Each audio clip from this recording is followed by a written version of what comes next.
नमस्कार दोस्तों, मैं दीप बहुगुणा स्वागत करता हूं आपका अपने YouTube चैनल पे। इसका नाम है स्टडी इन दीप से एम्पायर। तो आज की वीडियो में पढ़ेंगे हम मोशन यानी गति के बारे में, जिसमें हम जानेंगे गति के सभी नियम, न्यूटन की गति से रिलेटेड जितने भी नियम हैं उनको जानेंगे और बहुत कुछ मिलेगा आपको इस वाले चैप्टर से सीखने को। तो चलिए बिना देरी के वीडियो शुरू करते हैं। अगर आप चैनल पर नए आए हैं तो चैनल को सब्सक्राइब करना ना भूलें और दबाएँ बेल आइकन हर वीडियो की नोटिफिकेशन के लिए। तो चलिए शुरू करते हैं। तो अगर हम अपने डेली रूटीन की बात करें तो उसमें हम क्या करते हैं, कुछ वस्तुओं को विरामावस्था में तथा कुछ वस्तुओं को गतिमान अवस्था में देखते हैं।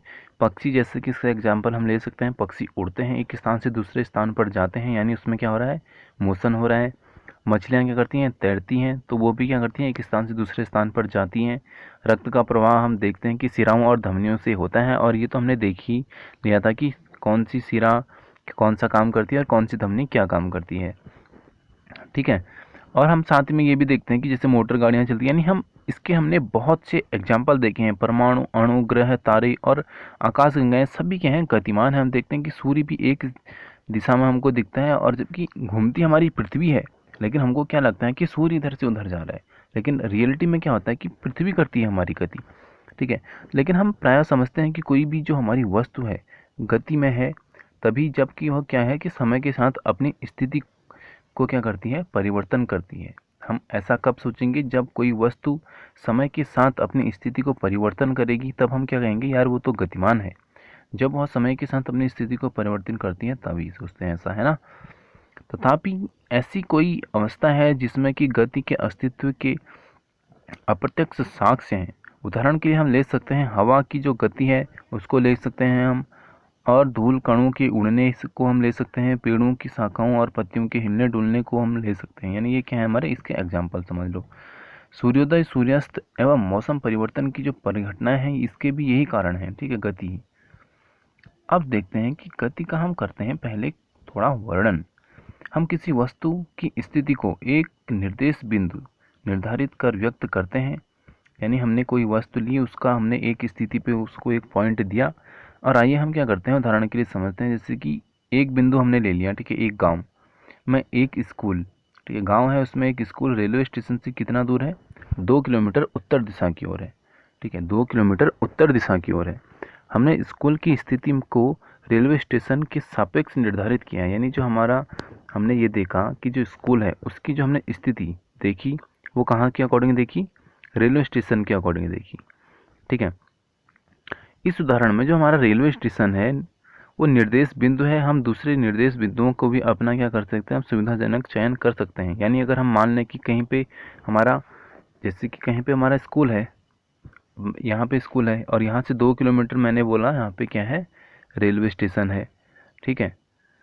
लेकिन अब मैं बोल रहा हूँ कि इससे 2 किलोमीटर पूर्व की ओर या दूसरी दिशा की ओर क्या है, कोई कॉलेज है। या हम बोल दें कि यहाँ से नीचे की साइड इससे 2 किलोमीटर अगर हम सीधे चलें तो यहाँ पे हमको क्या मिलेगा, एक घर मिलेगा। ठीक है, या एक शॉप मिलेगी। ऐसे मतलब हम अलग अलग हम अपने हिसाब से अपनी सुविधा के अनुसार चयन कर सकते हैं। इसलिए किसी वस्तु की स्थिति को बताने के लिए हमें निर्देश बिंदु की आवश्यकता होती है, जिसे क्या कहते हैं, मूल बिंदु कहा जाता है। इसको क्या कहते हैं, मूल बिंदु कहते हैं। ठीक है। अब सबसे पहले हम देखते हैं सरल रेखीय गति। सरल रेखीय गति क्या होती है, सबसे पहले हम इसके बारे में जानते हैं। तो गति का सबसे साधारण प्रकार सरल रेखीय गति है।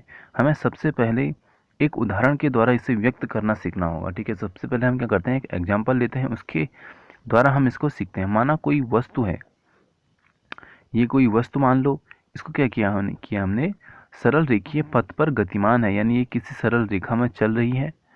वस्तु अपनी गति बिंदु ओ से, यानी यहाँ पे बिंदु ओ मानो जहाँ से इसने शुरू किया, यहाँ से शुरू किया, यहाँ से ये चली चली चली, माना भिन्न भिन्न यहाँ पे आया, यहाँ पे हमने क्या माना, इसको ए मान लिया। ठीक है। अभी जब यहाँ पे इसने अपनी कंडीशन चेंज की, यहाँ पे हमने इसको ए बोला। ठीक है।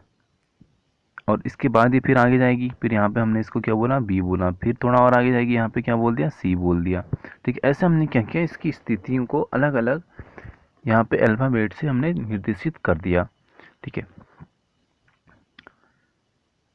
पहले यह सी और बी से गुजरती है तथा ए पर पहुंचती है। इसके पश्चात यह उसी पथ पर लौटती है और बी से गुजरते हुए सी तक पहुंचती है। अब मैं क्या बोल रहा हूँ ये हम देखते हैं डायग्राम से। तो यहाँ पे ये वाला आप डायग्राम देखो, ये कोई वस्तु है, ठीक है, ये सरल रेखीय गति हो रही है। यहाँ पे से इसने शुरू किया, पहले गई सी पे, सी के बाद बी पे, बी के बाद ए पे, और लास्ट में ये कहाँ अपनी डेस्टिनी पे पहुँचा। लेकिन अब अगर ये वापस आएगा तो पहले ये ए पे जाएगा, उसके बाद ये बी पे जाएगा, उसके बाद ये सी पे जाएगा, तब फिर वापस अपनी ही पुरानी स्थिति में पहुँचेगा। ठीक है, यहाँ पे ये बात ये बताना चाह रहा था। अभी आप जैसे कि यहाँ पे देखो, वस्तु के द्वारा जो तय की गई पूरी दूरी है वो है ओ ए, यानी ओ से ए, यहाँ तक हमने क्या माना, पूरी गति हुई है। ठीक है, प्लस क्या है ए सी, यानी यहाँ से यहाँ तक, अर्थात यहाँ से यहाँ कितना है 60 है। ठीक है, प्लस यहाँ से यहाँ कितना है 35 किलोमीटर है। आप इसका डिफरेंस निकाल सकते हैं, कितना है 35। तो यानी हम क्या बोलेंगे, जो वस्तु है ये पूरी कितनी किलोमीटर चली है, इन दोनों को जोड़ देंगे, 60 प्लस 35 बराबर कितना हो जाएगा 95, यानी 95। ठीक है, तो यानी जो हमारी वस्तु है इसने 95 किलोमीटर की दूरी क्या कर दी, तय कर दी। लेकिन अगर ये वापस यहीं पे आएगी तो क्या हो जाएगा, ये 120 किलोमीटर हो जाएगा। क्यों? क्योंकि उसके बाद 25 किलोमीटर और चला ना इधर को, तो वो भी जुड़ जाएगा। यह वस्तु के द्वारा तय की गई दूरी है। किसी वस्तु की दूरी को निर्धारित करने के लिए हमें केवल अंकीय मान की आवश्यकता होती है। ठीक है, किसकी आवश्यकता होती है, अंकीय मान की, ना कि गति की जो दिशा है उस वो इस पर डिपेंड नहीं करती है। कुछ ऐसी राशियाँ होती हैं जिसमें केवल उनके अंकीय मान द्वारा व्यक्त किया जा सकता है। किसी भौतिक राशि का अंकीय मान उसका परिणाम है। इस उदाहरण के द्वारा आप वस्तु की प्रारंभिक स्थिति ओ से उसकी अंतिम स्थिति सी तक हमने देखा। ठीक है, यहाँ पे से उसने प्रारंभ किया ओ, ये ओ था, इसके बाद यहाँ पे सी आया, इसके बाद बी आया और इसके बाद ए आया। लेकिन इसके बाद इसने क्या किया, वापस आया वो सी तक। ठीक है, तो हमने देखा कि ओ से कहाँ तक आया, वो सी तक आया। लेकिन अगर हम ओ से सी देखते तो वो तो हमारा 25 किलोमीटर हो रहा था। लेकिन क्या हुआ, पहले ये ओ से ए तक गया, उसके बाद वापस सी तक आया। ठीक है, तो ये हमने दूरी पूरी ज्ञात देखी। उसकी अंतिम स्थिति हमने सी तक की दूरी हमने ज्ञात की, कितना हो रहा था 95। ठीक है, यह दूरी आपको ए से गुजरते हुए ओ से सी तक के विस्थापन का अंकीय मान देगा। ठीक है, तो यहाँ पे हमको जो मान मिलेगा इसका वो कैसा मिलेगा, अंकीय मान मिलेगा। वस्तु की प्रारंभिक व अंतिम स्थिति के बीच न्यूनतम दूरी को वस्तु का विस्थापन कहते हैं।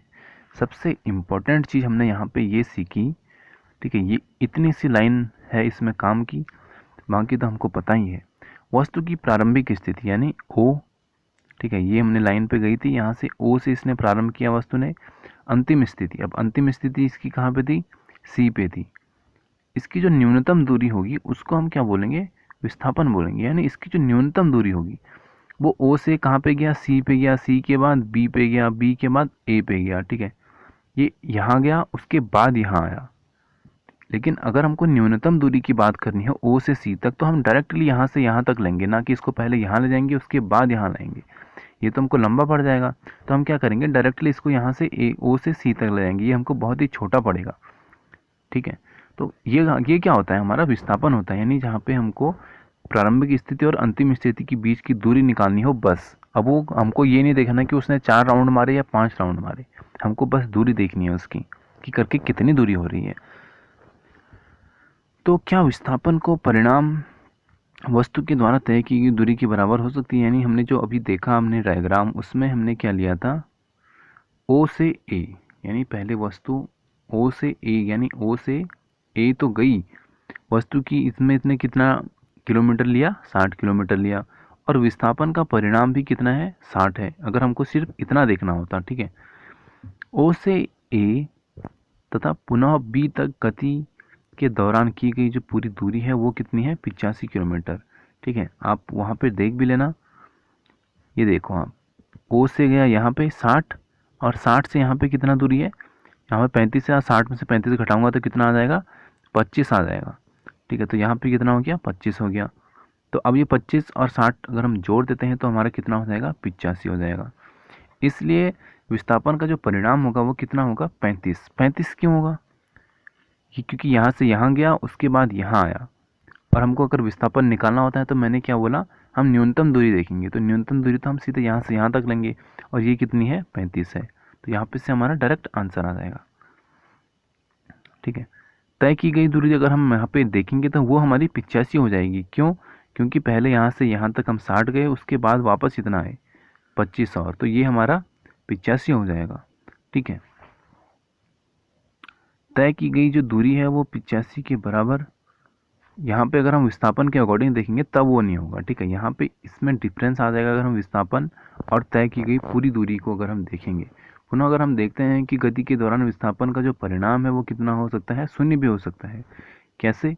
अगर ये O से गया A और A से वापस आ गया O पर, तो क्या होगा, शून्य हो जाएगा। क्यों?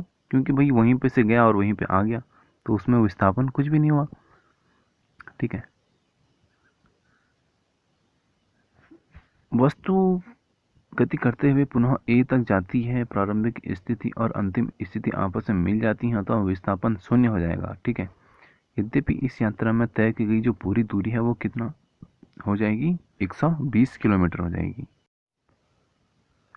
दो विभिन्न जो हमारी भौतिक राशियां हैं, दूरी एवं विस्थापन, ये हमारी अलग अलग भौतिक राशि है। दूरी अलग भौतिक राशि है और विस्थापन अलग भौतिक राशि है, का प्रयोग वस्तु की पूरी गति प्रक्रिया को व्यक्त करने में तथा दिए गए समय में वस्तु की प्रारंभिक स्थिति के सापेक्ष अंतिम स्थिति ज्ञात करने में क्या किया जाता है, इसका प्रयोग किया जाता है।